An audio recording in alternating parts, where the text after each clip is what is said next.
আলহামদুলিল্লাহ, যে রব্বি কারীম আমাদেরকে সুস্থ রেখে দুনিয়াবি সকল কাজ থেকে ফারেক করে এই মজলিস জান্নাতের বাগানে আসার এবং বসার তৌফিক দিয়েছেন, সেই রব্বে কারীমের দরবারে শুকরিয়া তানা আদায় করি। সকলে বলে আলহামদুলিল্লাহ।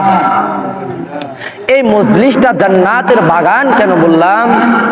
আল্লাহর হাবিব সাল্লাল্লাহু আলাইহি ওয়াসাল্লাম হাদিসের মধ্যে বলেন, ইযা মারারতুম বিরিয়াদিল জান্নাহ ফারতাউ। ও আমার প্রিয় সাহাবীরা, তোমরা যখন জান্নাতের বাগানের পাশ দিয়ে যাবা, তখন ওই জান্নাতের বাগানে ফারতাউ, বসে পড়ো। সাহাবে আজমাইন বললেন, ইয়া রাসূলুল্লাহ, ইয়া হাবিবাল্লাহ, জান্নাতের বাগান কি?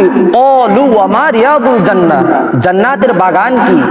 আল্লাহর হাবিব সাল্লাল্লাহু আলাইহি ওয়াসাল্লাম বলেন, ক্বালা হিলাকুজ যিকর, যেই মজলিসের মধ্যে আল্লাহর জিকির করা হয়, যেই মজলিসের মধ্যে আল্লাহর গুণগান গাওয়া হয়, যেই মজলিসের মধ্যে কুরআনের আয়াত তেলাওয়াত করা হয়, যেই মজলিসের মধ্যে নবীর শান ও মানের আলোচনা করা হয়, যেই মজলিসের মধ্যে নবীর দুরূদ পাঠ করা হয়, সেই মজলিসটা হচ্ছে রিয়াদুল জান্নাহ, অর্থাৎ জান্নাতের বাগান। সুবহানাল্লাহ।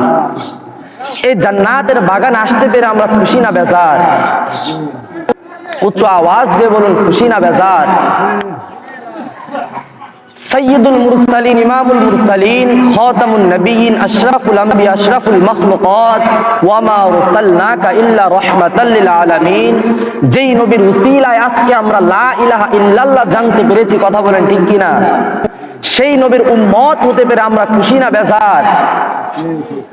আল্লাহ রাব্বুল আলামিনের হাবিব সাল্লাল্লাহু আলাইহি ওয়াসাল্লামের উপর লাখ কোটি দুরূদ ও সালাম। সকলে উচ্চ আওয়াজ দিয়ে মধুর কণ্ঠ দিয়ে বলি সাল্লাল্লাহু আলাইহি ওয়াসাল্লাম।